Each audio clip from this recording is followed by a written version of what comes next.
this computer. Yeah. Okay. Look So you like can do the recording? Yeah, it's recording. Yeah, okay. And I think I found that VAWA training. Oh, good.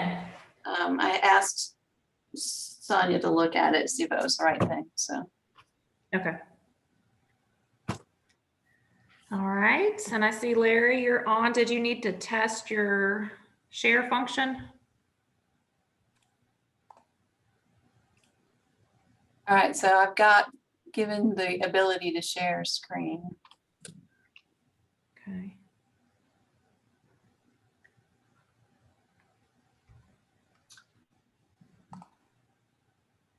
Nope, he's connected to audio.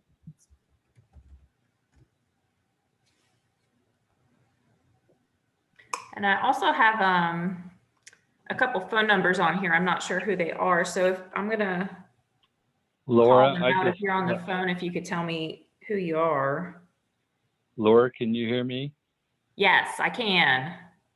Okay. Well, I'm the 770 number. All right, I'm gonna rename you so I can keep it straight. Okay. I'm going to try to get my video going here. Okay. We'll see.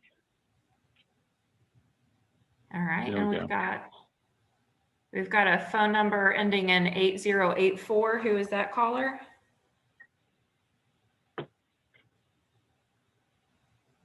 Lottie Bland. Lottie Bland. All right, thank you, Miss Bland.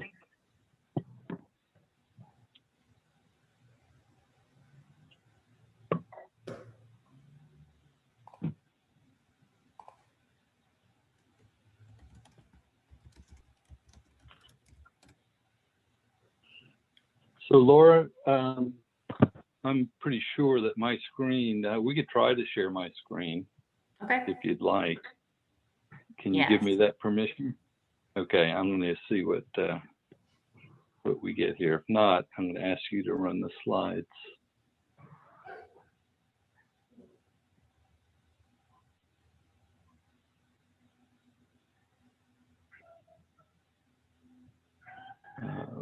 Okay.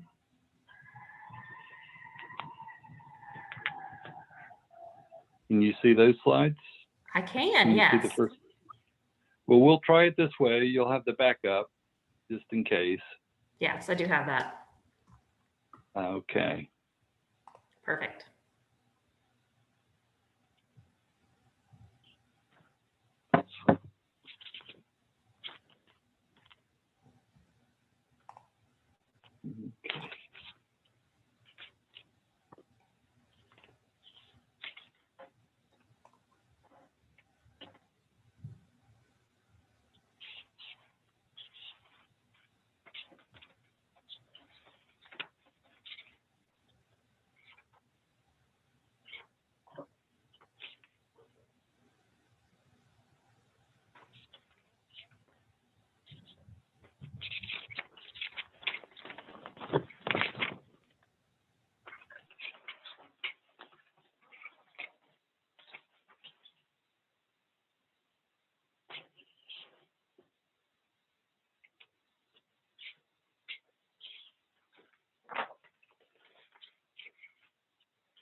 So how's everybody doing today?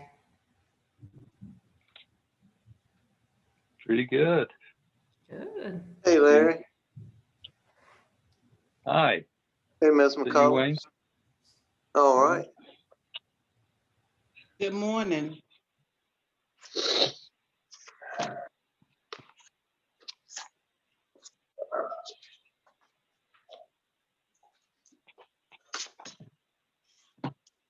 I see we have somebody on the call, Clifton. I'm not familiar with you, Clifton. Can you tell me how you're interested in Heritage Park?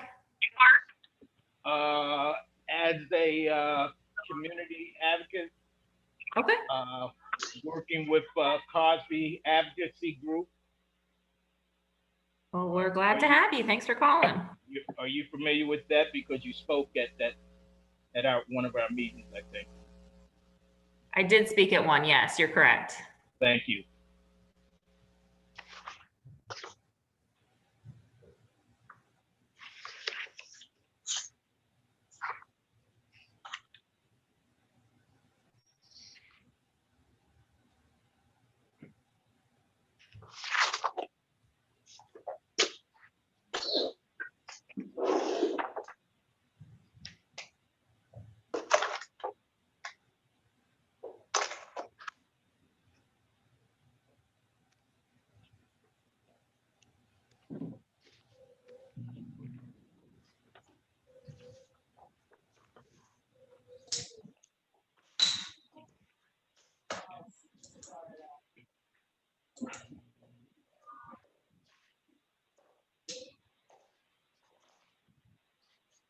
All right, and I see we've got Leslie Graves on the call now. Leslie, can you tell us, just how you're an interested party? Are you a resident? Do you have family members there? Community activists? How are you associated with Heritage? Community activist Community activist. for the South Side of Raleigh, North Carolina, for the Black people, the Black community. Okay, thank you for calling in. And we've got a Miss Michelle on. Michelle, same question to you. How are you involved in Heritage Park? Afternoon. I am the McKinney-Vento District Liaison for Wake County Public Schools. Perfect. Thank you for calling in. We're happy to have you.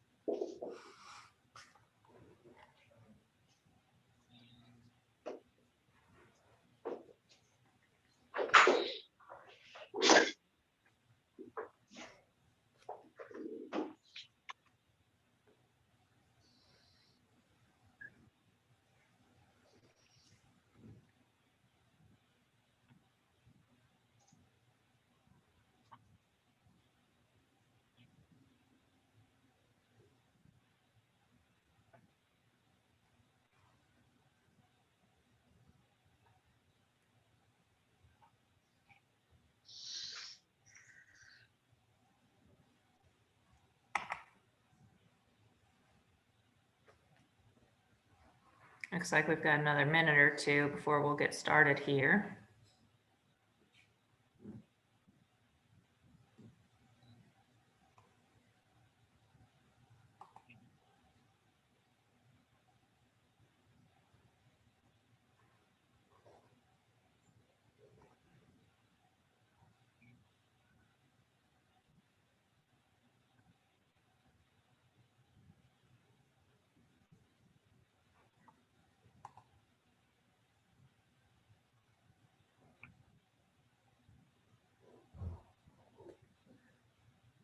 All right, and Robin, I see you have joined our call. Can you give us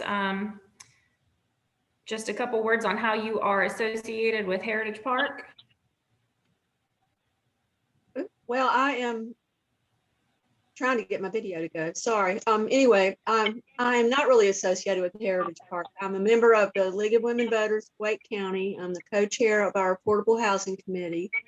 And this notice was forwarded to me, and I thought that I should tune in and find out what y'all were doing to see if there's anything that the league can do to support you. All right, well, thank you for joining our call. We're glad to have you. Thank you.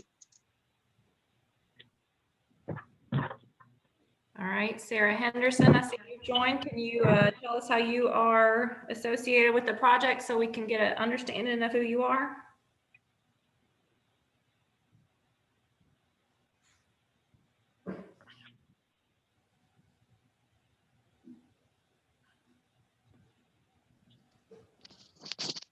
All right, she might have stepped away.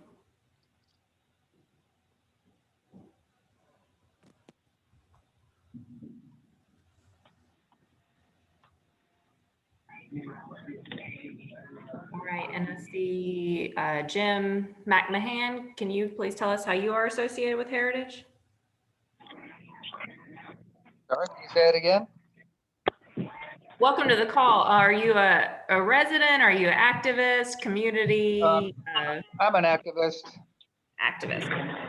just interested in maintaining maintaining housing in the way it is right now, not making sure it's not torn down.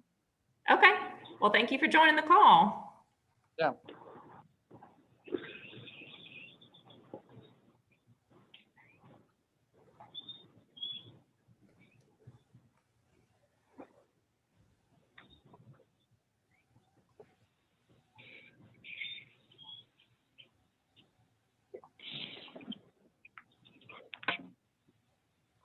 All right, and I see a couple of phone numbers have joined us.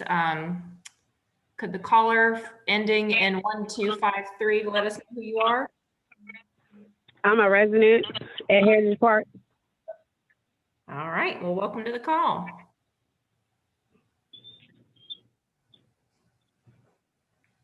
And we've got a caller ending in 1813 as well. I am a resident of Heritage Park. All right, well, thank you for calling in. You're welcome.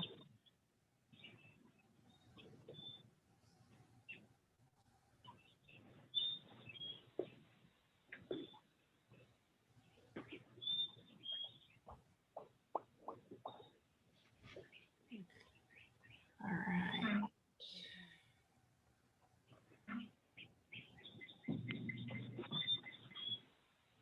And Caroline Spencer, can you tell us how you are associated with this project?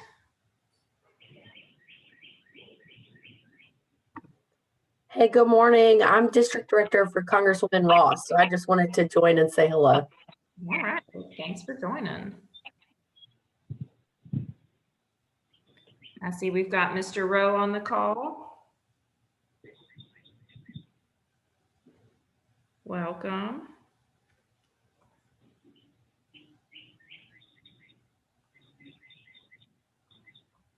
All right, Mr. Felton and Donna, are you ready to get started? We are ready if you are ready. Yes, please. Well, I'd like to welcome everyone to our call today. We're happy that you took this opportunity to join us. Before we get started, I'd like to introduce a couple of folks so that you can become more familiar with the RHA team. We have today with us Laura McCann. She is Special Assistant to the Executive Director. We do have our Executive Director with us today, Mr. Wayne Felton. And we also have one of our board members, Naya Fonville. And also joining us today is our architectural colleague, Larry Zucchino from J. Davis. I am Donna Perez. I am the Director of Development for Raleigh Housing Authority. And just a couple of housekeeping items before we get started. What we would like to do is we'd like to share the vision of the redevelopment of Heritage Park. We'd like to learn a little bit about the nuts and bolts of it from Larry Zucchino through his visual presentation. And then for the most part, we are here not only to share, but to listen. We want to listen to the community members. We have conducted several conversations already with the residents to understand their thoughts and their desires about Heritage Park. So we're here to listen to you, and it's time to hear from the community leaders and members. So let's get started. If you think of a question during the presentation, please post it in the chat and we will address it during the question and answer session. And also, if you care to, please enter your contact info in the chat. So Laura, have I forgotten anything before we get started? Just that this call is being recorded, so please be aware of that, and we will be happy to get this recording out to those who are interested in it. All right, Laura, well, thank you. So let's get started. If you're looking at your screen, you're looking at an aerial view of Heritage Park, but for those without that screen capability, we have Heritage Park, which is a community of 122 units sitting on 12 acres. It was built in 1973. So that means that's almost 50 years ago. We have, over time, continued to upkeep the property to the best of our ability, considering the building codes and standards that were used back then. But there comes a point where it becomes a tipping point between maintaining something and looking toward bettering the community as a whole. So in that regard, in 2019, we started having conversations with the residents about this, getting their thoughts and feelings about the existing condition at Heritage Park and what we could do to make it better together. And unfortunately, those conversations came to a halt because of COVID. Due to social distancing and overall health concerns, we were unable to continue those discussions, but our work didn't stop. We took those comments and results of those conversations and came up with what our best thoughts were and interpretations based on those comments. So that essentially is the presentation that you see in front of you. But we really wanted to hone in on what the residents were thinking and what they wanted. And instead of focusing on the repairs, we talked about building back better. So we evaluated the existing property and we thought about what we could do. We were presented with what is the best use for the property. And I think all of us can agree on this call that Raleigh is in desperate need of better and more affordable housing. And in looking at the property and the size and what could be done with the property, we consider the property large enough to build back with many more affordable units than what we have. So most often in the resident surveys and conversations that we had, the residents were talking about unit types, unit sizes, the laundry facilities, childcare, community center, overall beautification of the property. Some comments were, this is long overdue. The property needs upgrading and beautification. So you take all of those comments and what then do you do with them? So our core idea here is we have 122 units that serve residents with incomes at 0 to 30% of the average median income. So we want to preserve that situation and build back at least 122 units serving the 0 to 30% average median income folks. But this property is large enough to accommodate more units. So then we're looking at the different components of affordable housing. So when you evaluate the types of financing that are available to this property, tax credits, tax exempt bonds, different HUD programs, we can serve different tiers of those percentages, right? So if we obtain tax credits or bonds or HUD financing, we will then be able to serve those in what people may call the missing middle, the 40% average median income, the 50, the 60%. So all that being said, there are a lot of potentials on the table. We will continue the resident meetings that we have started and continue to garner feedback from the residents as these initial plans grow over time. However, I want to return to the foundation of why we're even here today. It is to provide better and more plentiful housing for the residents.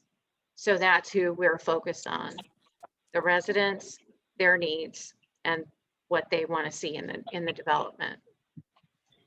So that being said, I'd like to turn this over to our architectural colleague, Larry Zucchino, so that he can walk us through the preliminary plans that came about as a result of the initial resident meetings. Okay, thank you, Donna.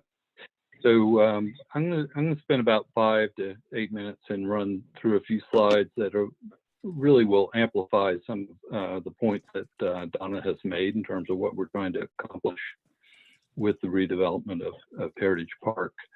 I'm a urban planner. I've worked with RHA on previous projects, but for those of you who don't know, this is the 4th major redevelopment plan for Raleigh Housing Authority, downtown Raleigh. Capitol Park was the first one, and then Chavis Heights, and then more recently Walnut Terrace to the south of Heritage. And there were those were all I think excellent projects, met their mission, and it's Heritage Park's turn to revisit after 50 years to what it could be. And as we all know, Raleigh has changed considerably, and there's just been a huge amount of private and public investment downtown.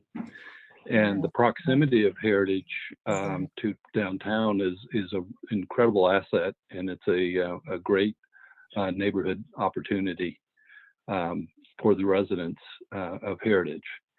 And I'll advance a slide here.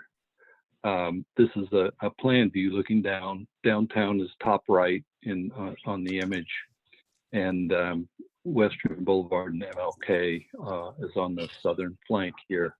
And Heritage Park is in the middle of this image here.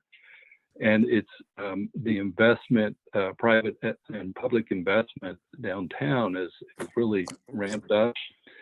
The city has invested in a transit center that's pretty walkable from Heritage. There's investment along South Street, as a bike ped and for pedestrians and safety. There's a significant, as all of you know, investment in Dix Park, which is almost adjacent to Heritage. And along Western Boulevard and MLK, there's probably the second effort by the city to improve public transportation through their bus rapid transit program. And there's a real possibility there might be a transit stop along the southern flank of Heritage Park. All of those things are very exciting and present even better neighborhood prospects for Heritage Park in the future. So when the the Housing Authority asked us to take a look at this, was to look to the future and look in context of how the city is now versus 50 years ago. And obviously, they've asked us to do the things that Donna mentioned. One, make sure there's 122 units, but they've also asked us to expand and test how many affordable units could be in this neighborhood in a reasonable program to allow for other families to participate in Heritage and to live there. So they've also asked us to look at providing really updated floor plan opportunities and bedroom counts for the residents, and different housing choices that are not currently there. So we're definitely have an eye on that.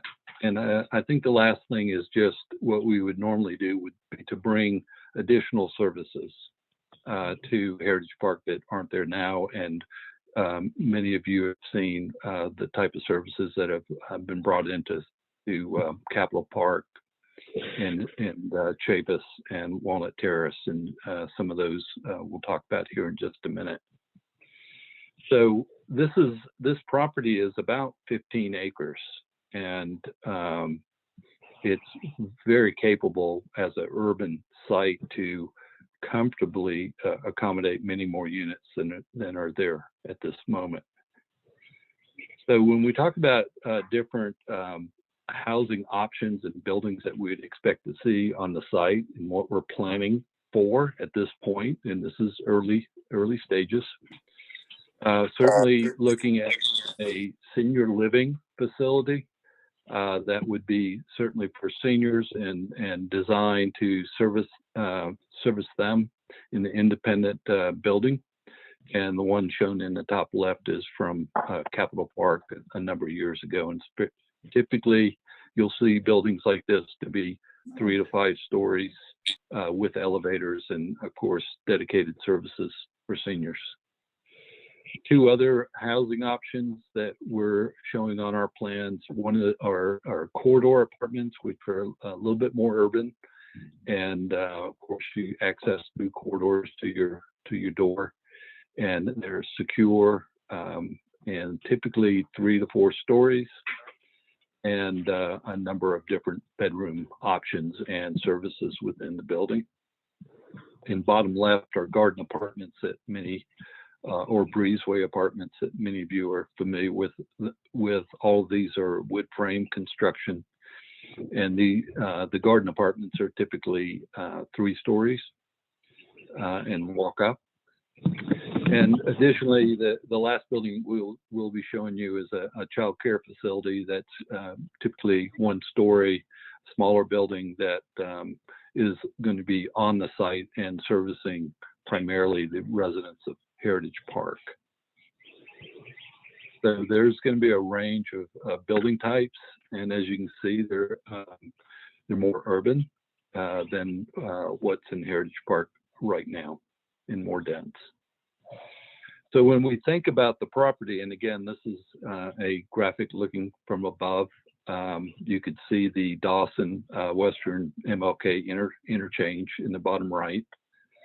And when we look at this 15 acres, typically a city block is maybe 3 acres in size. And right now, Heritage has 1 entrance off of Dorothea Drive, and it has a cul-de-sac at the end. And I know the residents have been there, but those of you who are familiar with it. And it's a very suburban response to this urban site from, dated from many years ago.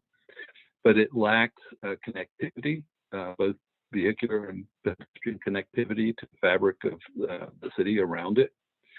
And it creates large parcels that right now, from an urban point of view and the city's perspective, and really good urban design is to break these into smaller blocks that can be developed with the program. And that connectivity piece that we're looking at is to take Dorothea Drive and leave it in place where it is now, but extend from the cul-de-sac out to Dawson. We're talking to the city transportation people about the feasibility of that connectivity, likely a signalized intersection there. And the second move would be to bring West Street, which is terminated right now at South, and bring that south and into the property. And those two moves right there create kind of more of a neighborhood feel, certainly more of a downtown feel, and would also offer up better opportunities for phasing the project. And I'll just touch on that just for a moment, that phasing is one thing that the Housing Authority has asked us to explore. To the extent that we could do one parcel and do that construction while residents would not have to move in other parts of the development, assuming they're fine with being around, adjacent construction, might be a benefit to the residents. Now, that's a very complicated thing for redevelopment, and we don't know if we can do it. We're certainly going to explore the ability to phase this project for the benefit of the residents. And so these parcels, right now we have 3 blocks, full city blocks under this plan, parcel B, A, and C. We also have 2 kind of residual parcels that are kind of compromised by of being full size by the location of the ramp here. And also this over here where there's a park right now. The city owns part of this parcel, and we're in very early discussions with the city about whether we might be able to use some of the city property for Heritage Park. So that's just a simple outline of how we got to the current idea that we're putting forth. And so this is, again, a plan that shows some housing of these housing types on the property. And it's a mix of senior housing, corridor apartments, garden apartments, and a child care facility. There's also the program that we're building in is a multi-purpose space that could be used for anything from meeting rooms to computer rooms to a small workout facility, laundry, those type of services. And of course, we have some open space built into the program as well. That's really important. So I'm going to advance past this next slide, if I can get it to move here. So Laura, I'm having trouble advancing this. Do you have the perspective image that you could bring up, the one that we used at our resident meeting? Let me look for it. When I'm looking at your screen, it says slide 10 out of 10. Oh, well then it's advancing, but I'm not seeing it. So can you, I'm just thinking that it might be good. Yeah, let me look for it. Yeah, and we can come back to the perspective during the Q&A period. But that's the basic presentation on the development plan, Donna. And I think I'll turn it back to you. And when we get the perspective up, we'll show that as well. Well, thank you, Larry. So this is a very broad brush of what we've been working on. This is probably our 12th version, maybe, of this redevelopment concept plan, trying to, again, consider the needs and the wants of the residents. So moving is a big change, and talking about the different possibilities of relocation during this construction period is it's a challenging conversation. So we understand that stability is important, especially for the children in the community and in their respective schools.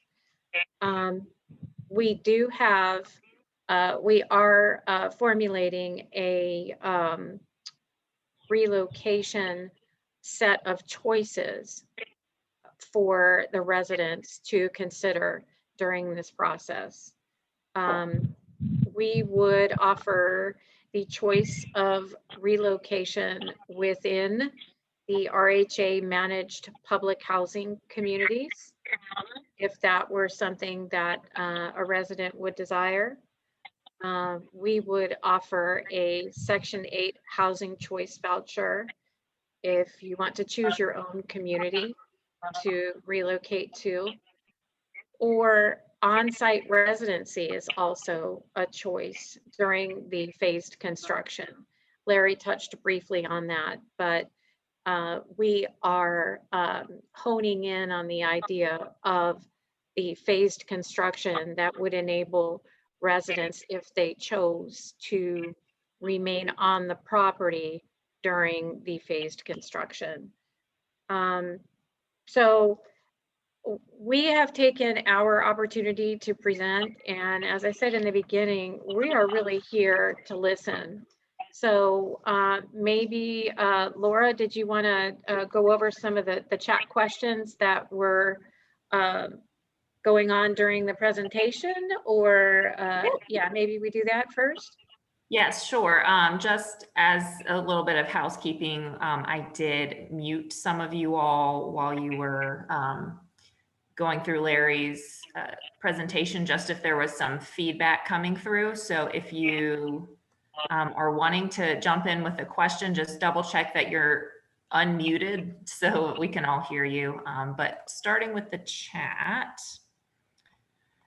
I believe there was some questions about the number of units returning. So when we say that there are 122 units returning, that is to allow for all of the current residents who will be in place at Heritage at the time that this process begins. Okay, can I address that since I asked it, because I also asked it last week. So 122 units for the 122 heads of households that are there currently, correct? Correct. So my question still remains, if there are children living in Heritage Park now in their parents' care, but when y'all get finished in 2 to 4 years, those children are now 18 years of age and can be their own head of household. Are there going to be enough units for all of those now adult children to return? Because you're saying just 122 for Heritage Park residents, but there may be an additional 20 children who are there currently children now, but they're 18 at the time of the new bill. So one of the design principles that the board has approved is that we want to have at least 122 units that are affordable to people making 0 to 30% AMI. So we'll have at least 120 units available for people making 0 to 30% AMI. Then for people returning, I believe what we had said last time is that what we're looking at is a preference for people who are rehoused due to the redevelopment of Heritage Park, that they would have a top preference to come back to Heritage Park is what we're considering. And then we'd also considered that preference would be available to them for at least 1 year after the final phase of construction. And our thinking was that if someone selected a Section 8 voucher and moved out, that they'd probably be in a year lease. And so that would give them time so they wouldn't have to pay to break the lease. We'd give them a period of time so that when their lease came up, they could move back. And then I remember your question from last week, and we're gonna have to check with HUD on that and look into that a little more as far as that's not a regular occurrence that we see. So we'd have to check on that and see about where, you know, if the child becomes where they could be head of household, would they have a preference? Also, when y'all mentioned the senior housing, this was another question. The senior building and the number of units in the senior building, is that also a part of the 122, since there are lots of, not lots of, but since there are seniors in Heritage Park currently, does that number reflect any of the 122 units that you're describing? We have not got that far in our planning, but I think we can certainly do that, you know, to include that. It's not going, because we do have a lot of seniors over there. I think we have about 39 units over there, if I remember right, that are seniors. So we'll certainly look at including that. We haven't got into the makeup of bedroom sizes and different units, and haven't got that far in our design yet. Also, I had another question about the laundry facilities. Are there not going to be wash and dryer hookups in each residence apartment, or are y'all looking at a laundry facility to service the area where Heritage Park is? So actually, we're looking at both. So there would be washer and dryer hookups in the units, but we'd also have a facilities where residents could go, because some residents may not be able to afford a washer or dryer, or may not want it in their unit. So we would have a facility on site is what we're looking at. Is that facility for the public, or is just for Heritage Park? We'd have to look and see how others are set up. We'd have to look at that. I don't think it would be open to the public, just thinking of how others have, other places we visited. Usually that is for residents where they would have a key fob for access. We're also looking at not having coins. That's something we just put in. I know a lot of the newer facilities already have that, but where they can use their debit card or smartphone to work the washer and dryers. So coins, but still paying? You said you was looking into not using coins, right? But it would still be a fee. Yes, that's right.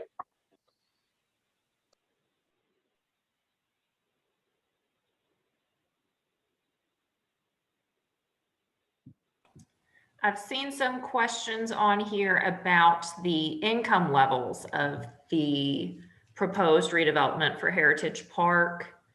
Mr. Felton or Donna, do you want to touch briefly on what we're looking at? Well, I would go back and reiterate a little bit about what I said earlier. The 122 units that we are committed to bring back for the 0 to 30% AMI. And then depending on what blend of financing programs we are able to compile, the remaining units would perhaps serve income brackets within the 40 to 60% AMI.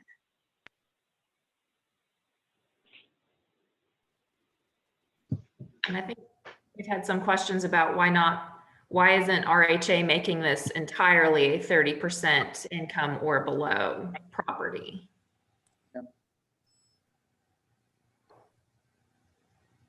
Yeah, that was my question. So right now, the funding methods that we're looking at are 4% tax credits. And with the tax credit building, you usually have income tiers because the rents are lower for the lower income levels. And so you usually have a mix of income levels so that you want to see it average out about 60% AMI. So there's some income averaging and rent averaging that goes on. So you can't have all 0 to 30%ers. And so that's why we're making it a goal to have at least 122 units available for people who are making 0 to 30% income.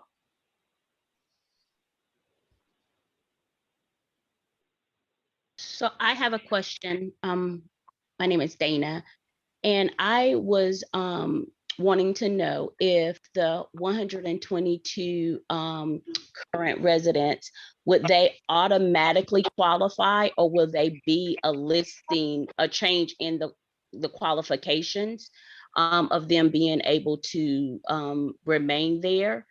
And then I also wanted to know how many total units, I may have missed that, so I do apologize, are you guys thinking would be on the property?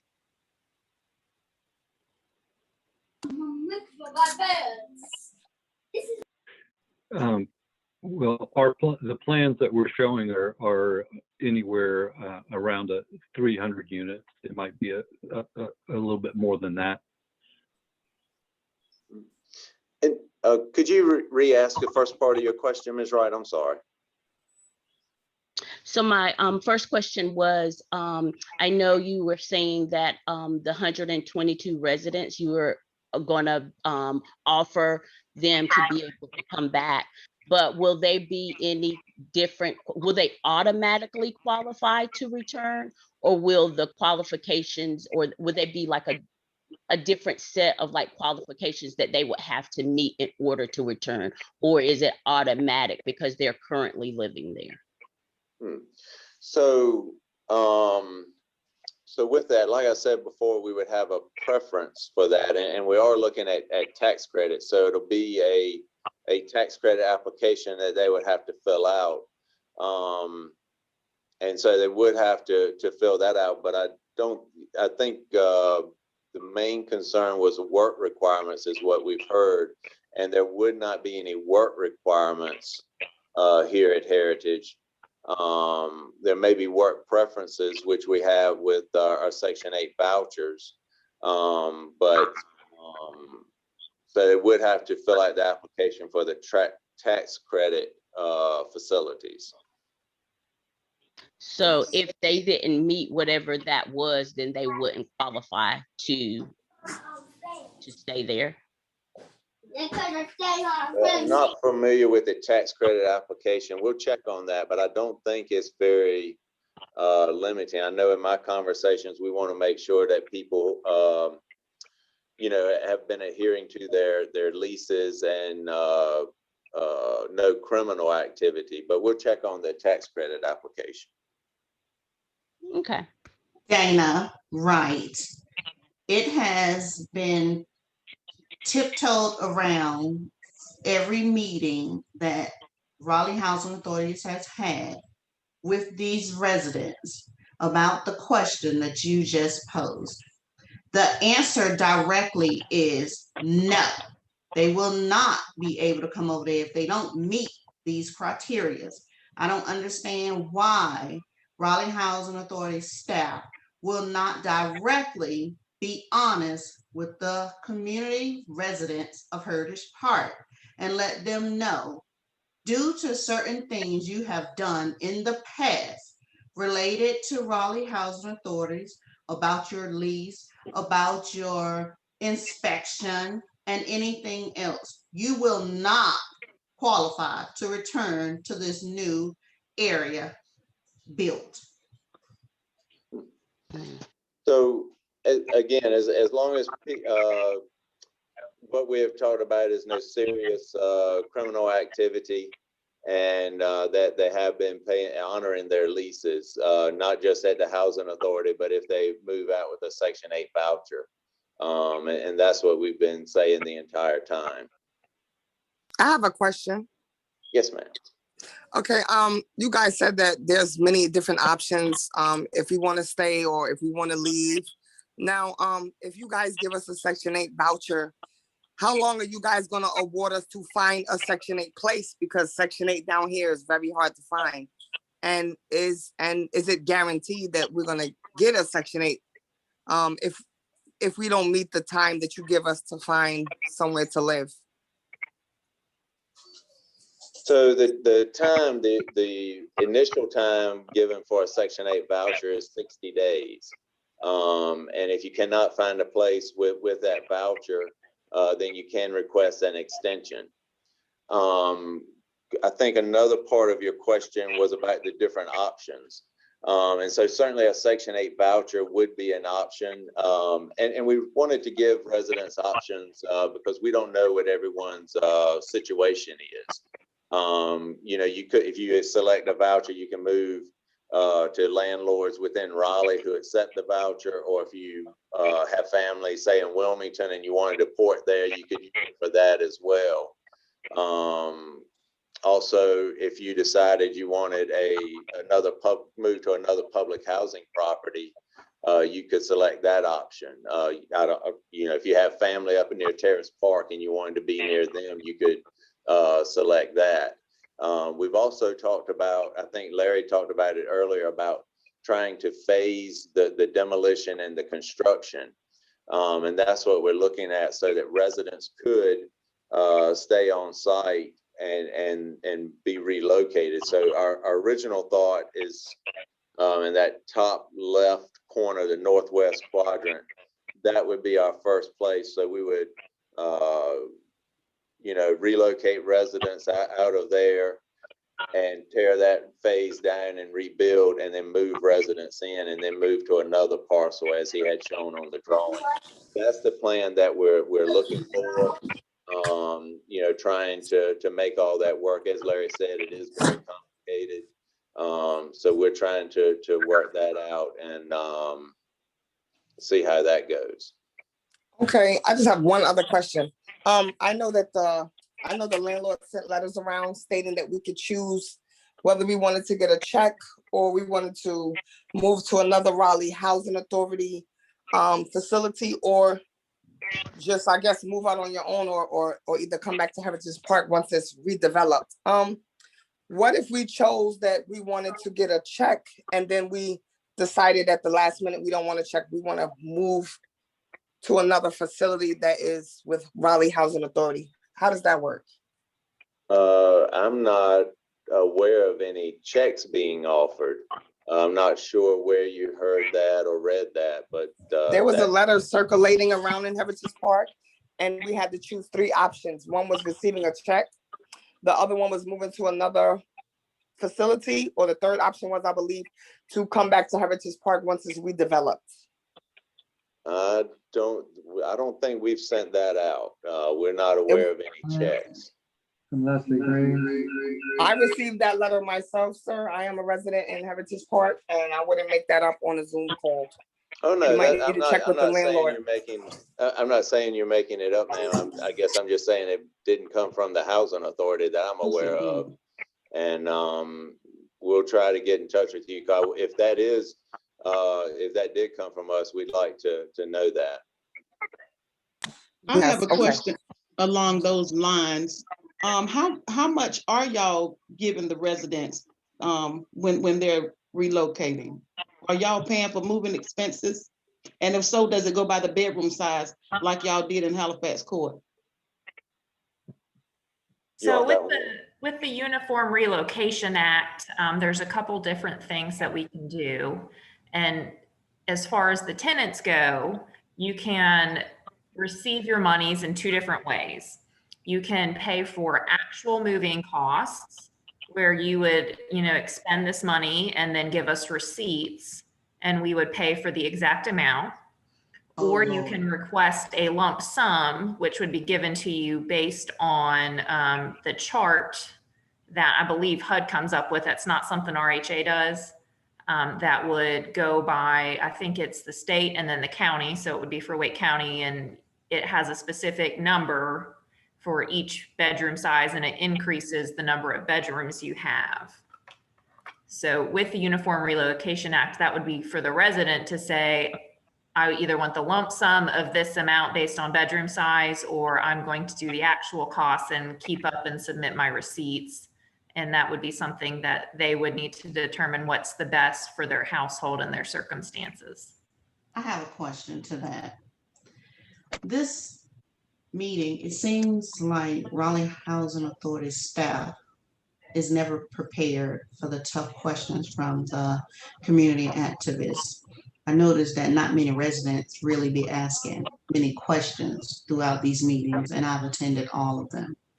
My thing is, you all at Raleigh Housing Authorities have this information that you are speaking of. You could have came with that list from quote unquote HUD that you was just speaking of, letting the residents know exactly how much per bedroom or per whatever.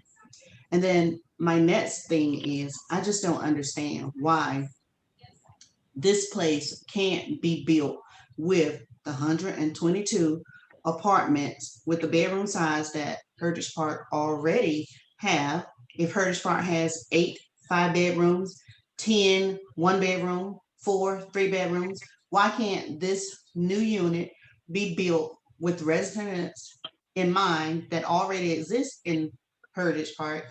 And then if you want those other well-to-do little gods to come and join them, oh well, build enough for them. But why can't it just start off with building the units that reflect Heritage Park the way it is right now? And you all have that information with housing somewhere. Please do not sit up here and act like that housing authority's information that I just shared is not with you guys in that office. You know how many 5 bedrooms, 4 bedrooms, 3 bedrooms, 2 bedrooms, 1 bedroom that is already currently in Heritage Park. Why can't you all build the units, the new units, based on that information, and then build around those residents that is currently there? Is it because you already know that the 102 residents, head of household members, and their family is not all welcome? Let's get that word out there back to the new Heritage Park community. So at Heritage Park, we do have a mix of bedroom sizes. And one of the things that, well, first of all, we haven't got that far in our design. As we mentioned earlier, we have not determined bedroom sizes, 1, 2s, and 3s, and the counts. Again, like Larry said, we do have over 300 units that we're looking to put back. One of the things that we have heard from the residents is that they would like to see some of the 4s and 5s back on site. We also have to look at our waiting list of how many people are on that waiting list requesting a 4 and 5 bedroom unit. You know, so we are considering that as well. As far as the Uniform Relocation Act, you know, it is a public document, but it does change, and so we can certainly send that out so people know what it is today. But it could be revised by HUD at some point, so we can certainly send that out. I had another question. This is Dana again, of the time frame that all of this is supposed to take place. Are the residents aware of all of the changes and what their time frame is in figuring out where they are going to be, or if they're going to be moving? I should say where they're going to be moving. The residents during our meetings that we've been having over the past several weeks have been advised and informed of this process. The initial timelines have been shared with them, and the choices that will be presented to them have already been discussed and talked about. To the extent that we have a specific time frame, these projects are complicated, and it takes time to organize them and put them together. So in that regard, we would say that at the very earliest, we would start having solid conversations about this, maybe within the next 9 months. Okay. And construction would then occur over the next 2 to 4 years thereafter. Okay, and how is the information shared? Is it a letter? Is it phone calls? Is it emails? Or is it a combination of them all? In these preliminary meetings, we have focused primarily on the residents first because it's their community and they need to have a very clear and loud voice about what they want and how they want to proceed. So in that regard, we have been having very solid and frequent conversational groups with them, both in person and on Zoom, to discuss these issues. So they have been informed personally. So if the majority of the residents decide that they actually don't want Heritage Park torn down, that they're totally and completely against demolishing it and rebuilding, will y'all agree not to tear it down then?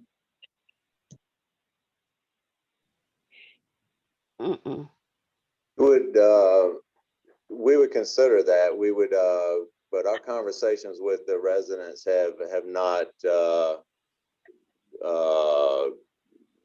stated that. You know, a lot of them want it rebuilt, and you know, as we stated before, we're looking to not only increase the quality of the units, but the quantity of units available for residents there. So that's not been our information we've been receiving from the residents. Well, just to inform you of life, real life, the residents of Heritage Park, whatever their true feelings are, at this point in time, they're walking on pins and needles to make sure that they're able to come back over there. So they're not going to share their true feelings with Raleigh Housing Authority staff. They're talking about it to their friends and family, but they're not going to share their true feelings with the staff member. They already have management over there looking down their back, making sure they follow this, that, and the other. So why would they just come out and deliberately just say, hey, we don't want to move. We don't want you to mess up the community. We like where it is. Why don't you just fix it up and get rid of the mold, mildew, and things of that nature, and lead paint and all that stuff like that, asbestos and stuff. That's what they really want to say, but they might be risked again put out for some bogus mess that Raleigh Housing Authority staff comes up with. And a question that I had, I mean, good point, Leslie. A question that I had as an attorney that works with low wealth residents and has helped residents who are living in housing that's subsidized. I guess the question that I have for you, Wayne, is what made you guys decide to switch to the low income housing tax credit model where you would have this higher income of new residents moving in versus trying to obtain maybe HUD funding that will preserve, you know, this housing as is? So even the housing as is, to qualify for public housing is 0 to 60% income. Is that correct, Laura? It's actually 0 to 80% for public housing. 0 to 80%. And so we're trying to focus on the 0 to 30 with those 122 units. Depending on what funding is available and which method we go, we could change from the tax credit model or if some other funding becomes available. But I think to have a mixed income there, it would be desired for that 0 to 80% income, but making sure that we are providing units that would house at least 122 residents making 0 to 30% AMI. Is this something that the residents have stated is desirable to move to, I guess, mixed income? We have talked with them about what we're looking to redevelop there. I don't know that it's actually been stated to them that way, but we're actually having another meeting. We'll certainly ask that. And just to lift Bill Rowe's question that was in the chat, is there a report on the conditions, needs for improvements, and residents' concerns? So there's not a report. We've had an engineer do an evaluation of Heritage Park for obsolescence, which figures into the potential funding sources, and we should have that report in the next few weeks. We've also did a survey with our residents to get their input back on what they would like to see and what their concerns were. So a question I have, you've mentioned several times either having in-person meetings with residents or sending them surveys like the one you just mentioned. I'd like to see the numbers of participation, both in terms of in-person meetings. I was there yesterday talking with residents as a concerned citizen, wanting to make sure we have affordable housing in the city, and that the affordable housing we do have is maintained and kept up so that it's ongoing affordable housing. So I'm curious about the numbers. I was told by residents they have not attended, many of them have not attended the community meetings, even the one you had at Heritage Park in the community center there. Please respond to that if you would. Okay. First, may I state that the letter for this meeting was just passed out to the residents yesterday. The letter for this meeting, the notification for this meeting was just passed out to the residents yesterday. Do anyone on this call think that was ample enough time for a resident in Heritage Park to prepare to be on this call? No, it's not enough time. I just happened to remember that it was a Zoom call. So I jumped up and got the letter and told my kids to be quiet so I can see what's going on, because I do want to be involved with the community, because I do live in this community and I want to know what's going on all the time. But one day ahead of the meeting, that's not enough time to give anybody the proper things to set up to be to be able to attend the meeting. So I believe that you should send these letters out maybe like a week before. That just shows that the residents really don't matter and they really don't want your input. They don't want your voice. They don't, their voice, but we matter. As far as notification goes, it's kind of a balancing act.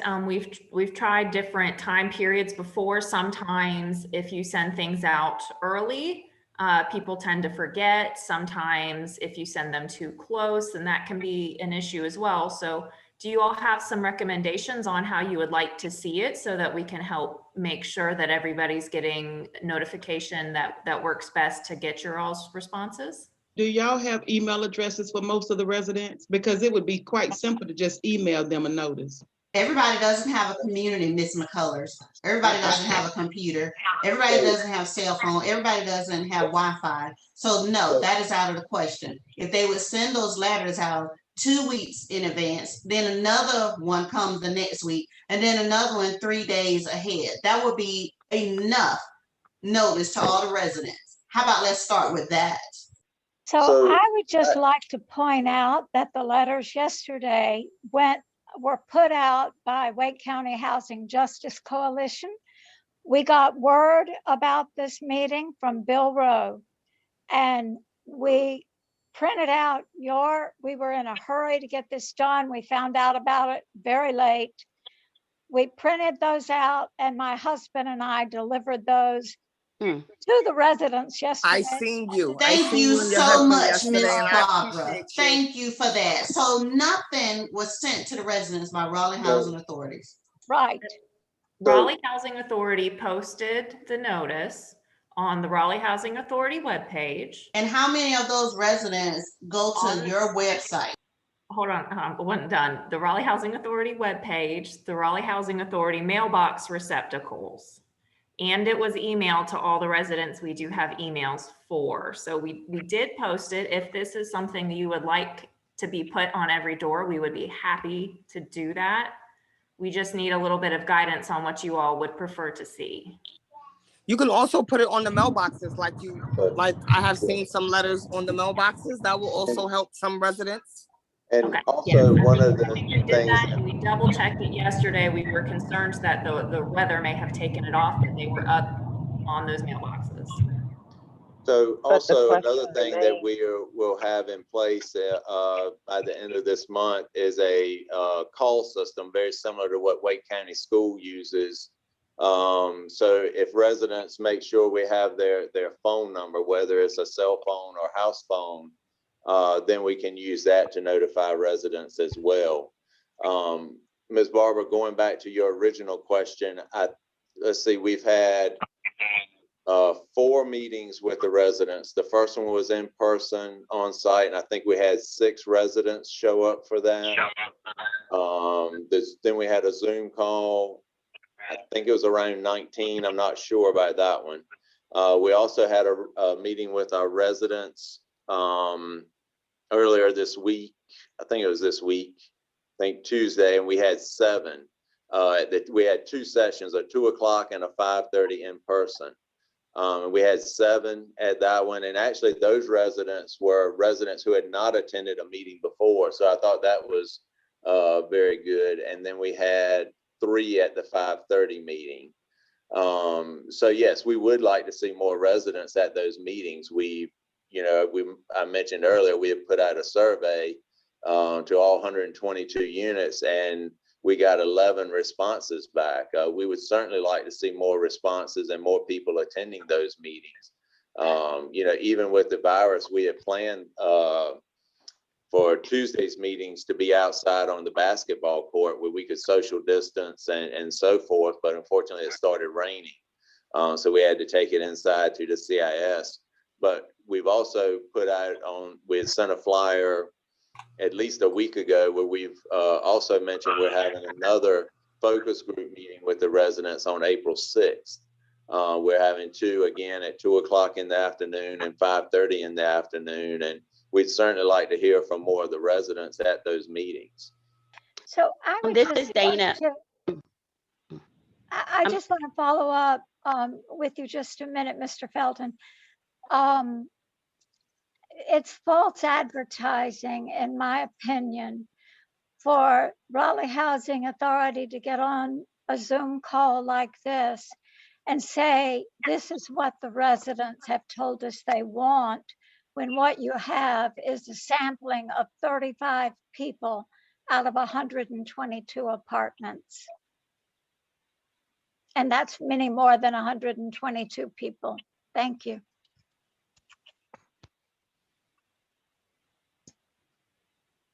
In addition to, I'm sorry, who's going to speak? This is Dana again. One of the things that I wanted to mention, and I'm not sure, so for the seniors that are living in the facility, some of the ways in which information has been given out, it may not be conducive for the seniors because they may not, as someone already stated, have email or are checking Raleigh Housing Authority sites or all of that. And I think that's one of my concerns because I'm here, thinking about a senior that is there. And as of this morning, when I gave her the information that I was given, she was unaware of anything that was taking place and still is saying she knows nothing about Heritage Park being torn down, and she's a resident.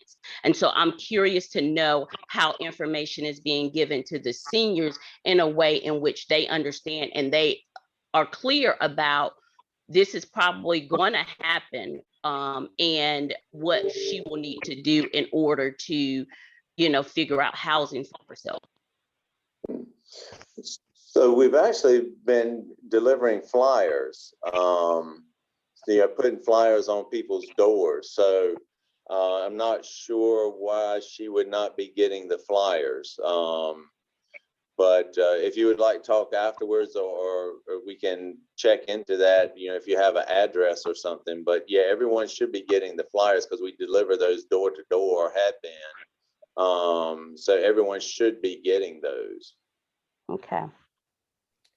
And then also, going back to Ms. Barber, if you have any suggestions on what we could do to increase participation, either in our surveys or in our meetings with the residents, we'd like to hear what recommendations you would have there. Again, we did the survey. We offered a drawing for gift cards. The residents needed to, submit the survey to us, and we had a drawing for. That's the letter I'm talking about, sir. I'm sorry to interrupt, but that's the that's what I'm talking about. That survey was asking, did we want to check did we want to move to another facility or do we want to stay in Heritage Park? And it said you had to give it to you guys by the 10th and you will receive a gift card or something or whatever like that. So I don't That's think the letter I was talking about. That's Okay. the same letter I was talking about that was telling us about a check.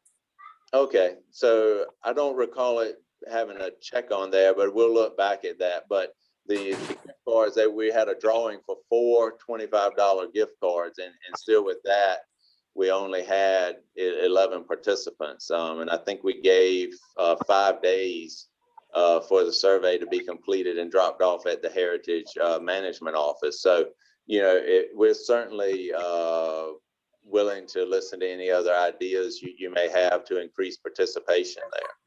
We should have a resident advocate. That will help a lot of things. I believe that will cut a lot of things in half. If we have somebody that works with Raleigh Housing Authority, but is an advocate for the residents, because we don't have an advocate. We just have to No, wait to talk to that our wouldn't be a property good manager. idea, Ladrea, because people that work with Raleigh Housing Authority is not an advocate for the community that Raleigh Housing Authority assists. So in order to get an advocate that will really be on your side and get information, it needs to be an outside person that Raleigh Housing Authority is forced to deal with and let the information be shared with them so that they can provide it to the residents of Heritage Park. There's been plenty of times where that has attempted and it fell south. But Well, I also to feel like hiring Mr. somebody Felton, inside the community is going to also be a problem as well. When you have the community dealing with the community, is also an issue because everybody doesn't get along in the community. So that's why I said they need an advocate, whether it's Raleigh Housing Authority or it's somebody else that's not living in the community. That's fine. But I just feel that we need an advocate because when we call our property manager, she doesn't always answer the phone, nor does she always answer the door. So sometimes we're stuck 2 weeks without questions being answered because nobody wants to answer or nobody wants to return a call, or when there's maintenance issues, there's nobody to answer the call. You got to talk to a recording and then you got to wait 2 to 3 days because they got 10 people on the list. That's all I'm saying. It's not a good communication living here. It's no communication. It's not good.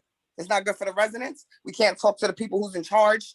Unless something bad happens, then that's when you could see them or something. I just feel that in these communities, we need an advocate, regardless whether it's a Raleigh Housing Authority or somebody outside of the community. But I feel we need that as residents so that our voices can always be heard. This is Wanda Gilbert Coker. I have a question. What is the current racial makeup of Heritage Park as of today?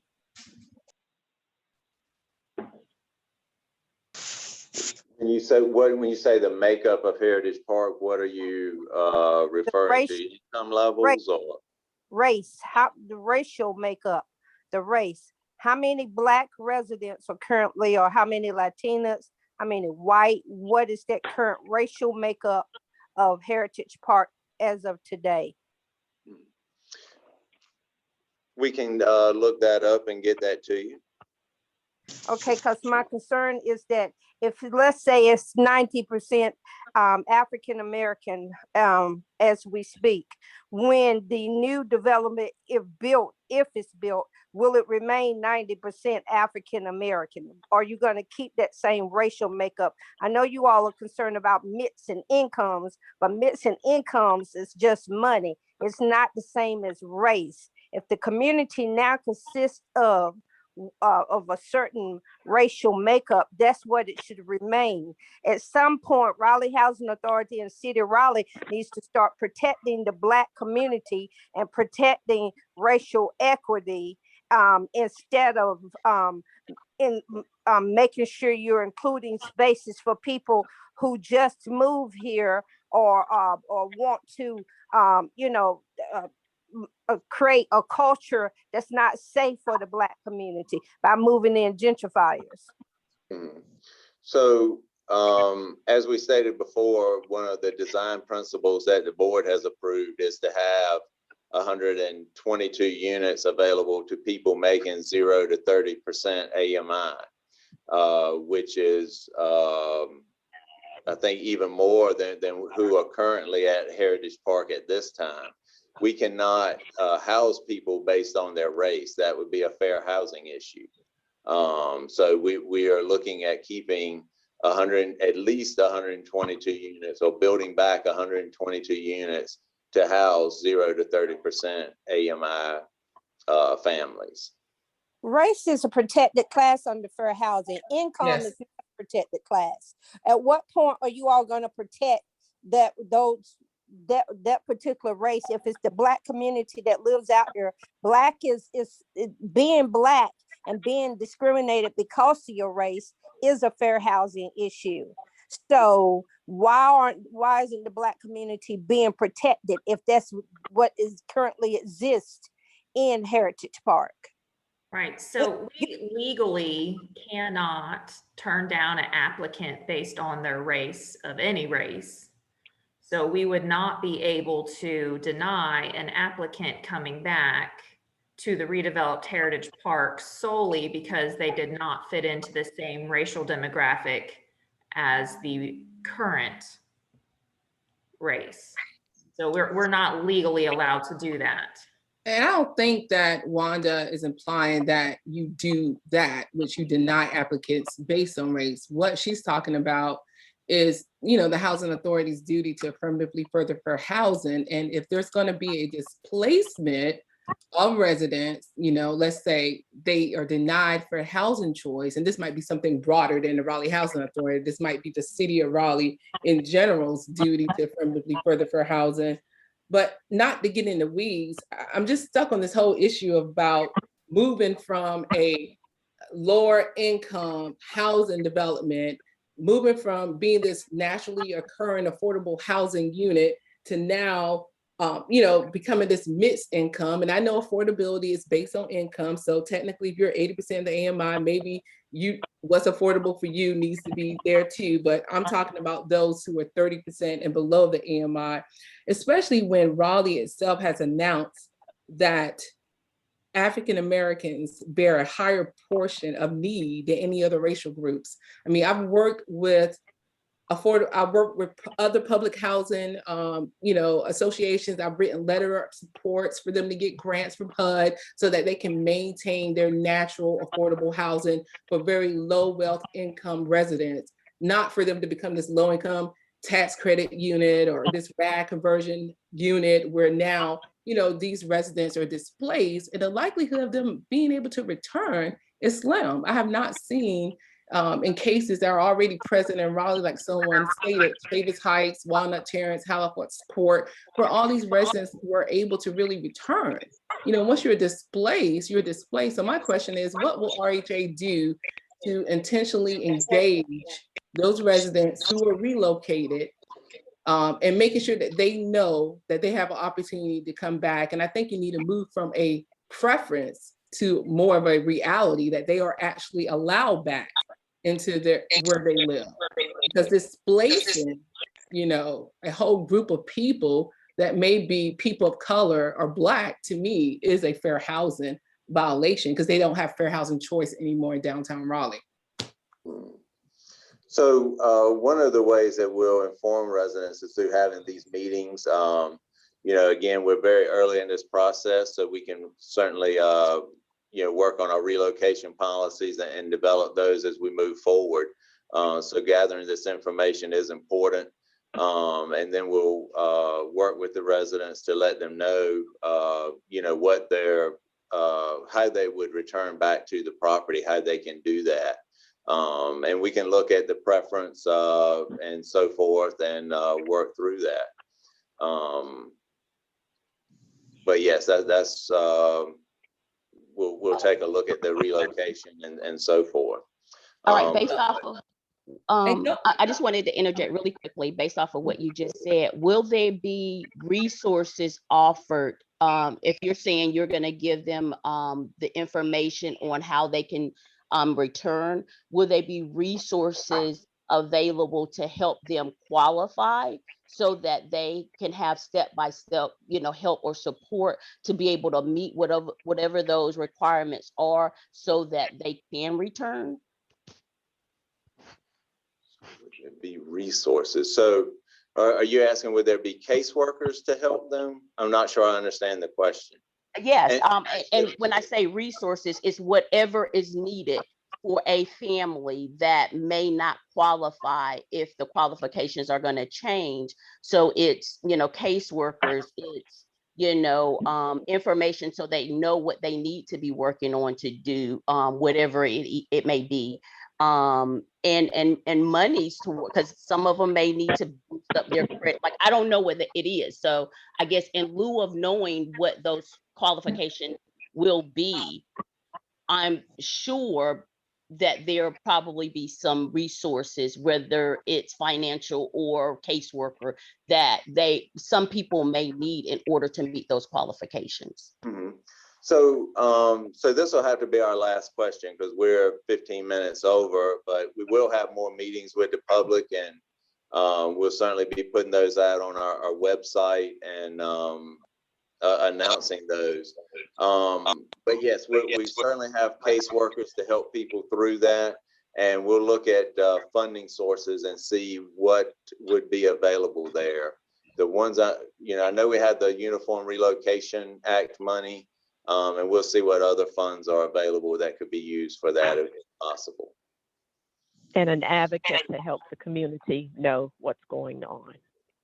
Right. Yes. So, Mr. Felton, thank you for wrapping that up. And we are appreciative of everyone's time, and we're also mindful of it as we are 15 minutes over.